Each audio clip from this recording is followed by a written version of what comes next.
Tonight, the Yankees will take on the World Series bound Chicago White Sox, right? Like we thought that at the beginning of the season could happen. I mean, who knows? White Sox are playing some incredible baseball. Of course, the Yankees got to be favored tonight. They got Gerrit Cole on the mound, minus 140. Davis Martin, who's been good yet again for Chicago, pretty much solid in every start. And Joe, certainly the total indicates that. You don't get a 7.5 often in Yankee Stadium, but you do tonight.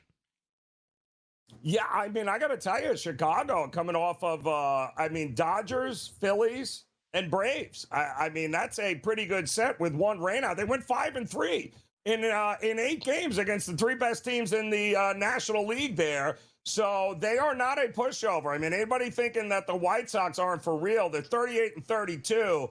They are legit here. They're 11-5, by the way, over the last 16 games.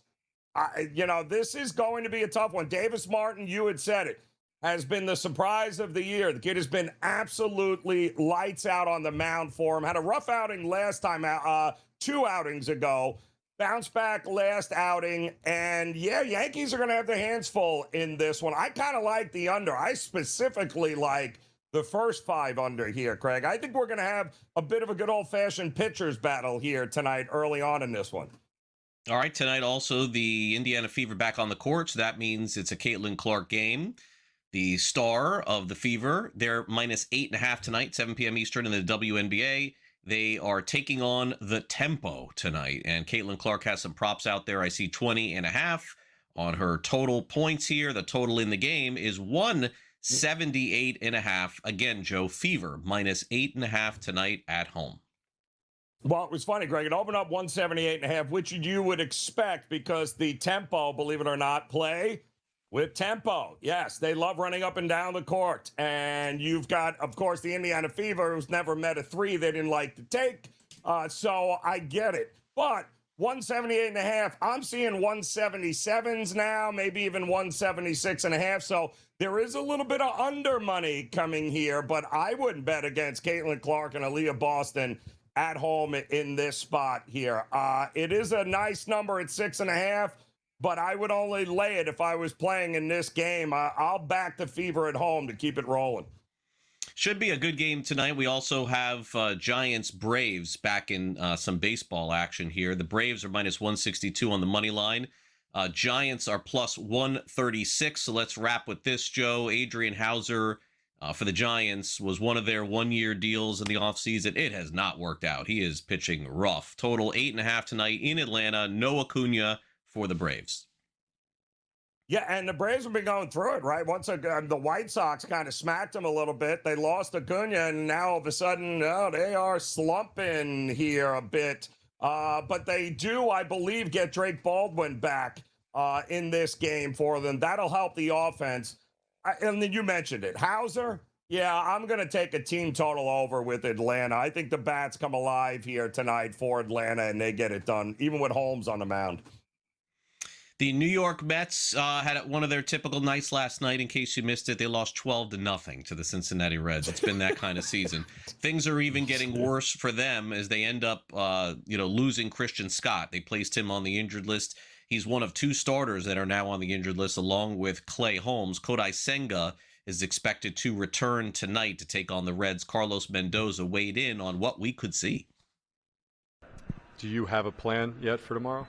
We do. So Kodai Senga is going to start for us tomorrow, and he's going to be followed by Nolan McLean on Wednesday. What went into that decision, Senga? We've been saying that we wanted to see results, which we had his last outing, but with him, not only the result, but it's just how he feels after he pitches. We were waiting for him to throw his bullpen yesterday. He was scheduled to throw his bullpen yesterday in Citi Field, which he ended up throwing it. Felt good today, and then we decided to go with him. I mean, he's ready to go. He's telling us, that he feels 100%. He was on board with, hey, if you guys want me to go in the minor leagues and pitch again, I'll do it, but I'm ready to compete at the big league level. So for him to be very vocal about it is a really good sign. Senga, as a rookie, Joe, looked like he was going to be around the league for a decade, and that turned out to be one more season because he ended up back in the minor leagues, and he has not pitched well. The Reds are minus 158 tonight on the money line, and this is one of those, two-hand and and pray things, I think, for the Mets, because they would just love to get Senga healthy, try to trade him. Even I don't think they probably can because of the money, but that's all they're hoping for at this point. Well, yeah, again, it doesn't help that they left the bases loaded with one out in the 4th, 5th, and 7th inning last night, Craig. So, yeah, runners in scoring position. Not a great night for the Mets. If they score runs and give them some support, they got a pretty good shot, but that's a big if. Oh, all they needed to do was hit 3 grand slams in that case to tie. We'll be back with more baseball headlines next. Don't go away.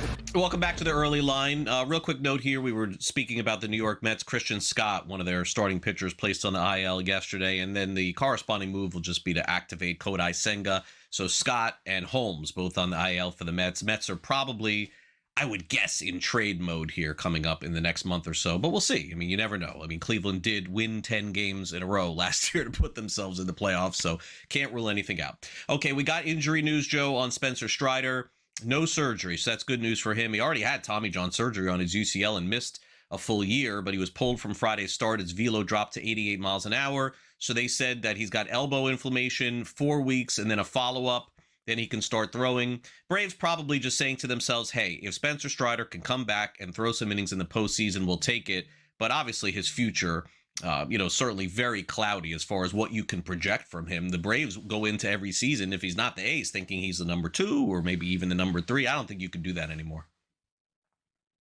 No, I doesn't sound good, doesn't look good. I mean, what else is there? I mean, a guy had UCL surgery, had Tommy John already. I mean, how many more times are we going to go through this? Now, we've seen guys, power pitchers have to learn maybe how to go around it a little bit differently, but it doesn't look good for Strider. I wish him the best, but I don't know where he goes from here. Yeah, Schwellenbach's with Shawver. The Braves have had pitching injuries and seemingly battling through it, but Strider, this is a lot of them too.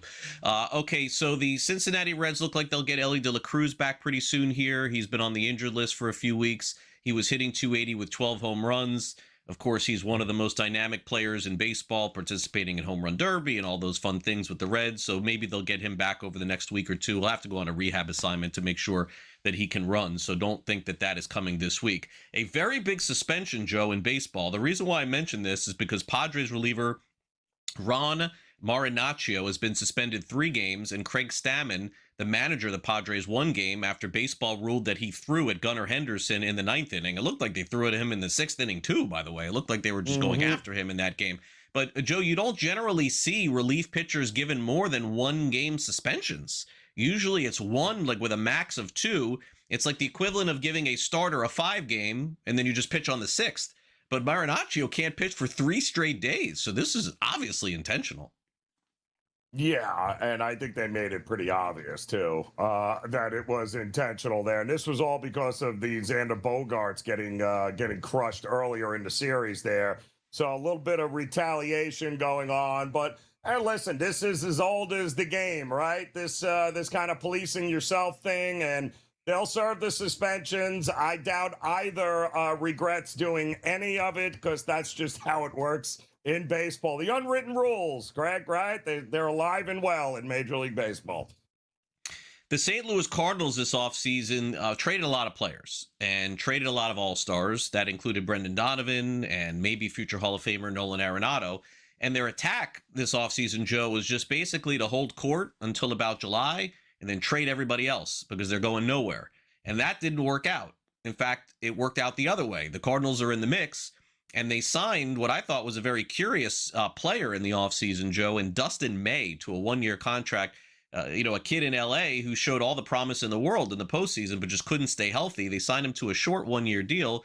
I mean, Dustin May has been good, Joe, for the Cardinals, and I don't know that they're going to trade him in a month from now. What are they going to do? He had a perfect game going into the 7th inning, and then he gave up a hit to Tatis and Manny Machado. He ended up throwing, are you kidding me, a complete game, 1-hit shutout. Dustin May, Joe, was that guy for LA that couldn't go 5 innings. They would start him, he'd go 2 or 3, and he would come out of the game. He's still only 28 years old, but this kind of speaks to this strange Cardinals season where everything that can go right has gone right for them, including Dustin May.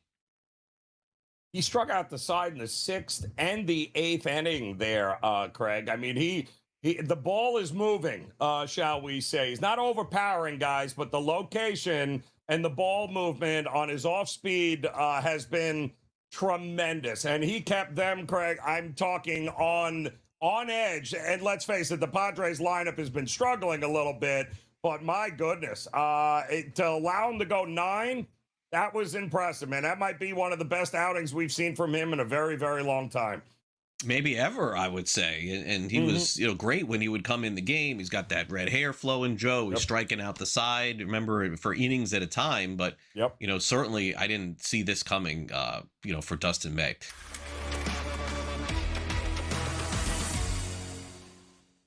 All right, let's go to Joe Ranieri for his baseball pick of the day because, folks, we got some World Cup and, of course, we got some WNBA, but Joe is focused on a baseball game tonight. Joe, who do you like? Yeah, and listen, you don't often get Cole at this price point, but I do think that, listen, Davis Martin has been good, but Davis Martin's underlying metrics tell me there is some regression coming here at Yankee Stadium. I think the Yankees will open up with a win against the White Sox here today. And anytime I can get Cole under $1.60, I will take him at Yankee Stadium, no problem. All right, so tonight I am going to take a shot here at, don't know what that was, Cody Bellinger of the New York Yankees, 2+ total bases at +125. That will be my pick tonight. I am red hot. All the research I've been putting in at 4 o'clock in the morning is working out. Either that or I'm dreaming and picking these games. I don't know how it's working, but it is. We'll be back with Prediction Market Edge coming up next. Make sure you stay with us here on SportsGrid as we have more to come right after this. Imagine being in the middle of June, Joe, and doing prediction markets and me telling you that Gerrit Cole is pitching for the Yankees and the White Sox are getting 44% on the prediction markets today. That's because they just are taking everybody down, including the Dodgers. 56% on the Yankees today. White Sox 44%. Joe, I know that on the money line in the betting market, you like New York today. So, certainly I know where your head is there on this. Yeah, and listen, I don't mind the under. I think this is going to be a bit of a pitcher's battle early. And Gerrit Cole, I believe his strikeouts, also 5.5 is what we're looking at right now in the market. And would not shock me if at home against a surging White Sox team that maybe he drops it into another gear. I think the rust is starting to come off. I think Gerrit Cole might be looking at a laddering up here in the strikeout prop tonight. Meanwhile, the Atlanta Braves, one of the best teams in baseball, will take on the San Francisco Giants. The Giants are on the road this week. This is a Giants team, Joe, that I am going to see this weekend here in South Florida when the Marlins come back. They have a 3-game series, so I got to be watching the Giants preparing for my weekend broadcast here. But the Braves right now, 59% of the tickets, Giants 41%. San Francisco this offseason, they went out, they signed Adrian Houser to a 1-year contract to fortify the rotation, and he hasn't done it. It's not like the Braves have an ace on the mound, but they have the better pitcher. Yeah, and not good. I mean, they've been slumping a little bit, coming back down to earth, the Braves, and yeah, it's going to be interesting here with the Giants coming to town. But listen, Holmes has done a great job. Last year he had to be that arm out of the bullpen. They needed all those injuries to the starting pitching. He's actually done a pretty decent job being a mid to back end rotation guy. And the way Atlanta hits, he's been able to rack up some wins, but they have not been hitting. They do get Drake Baldwin back. But I think that changes with Houser. I think that he's exactly the kind of pitcher a slumping lineup wants to face in this spot at home. I think Atlanta, in a big way, gets it done tonight.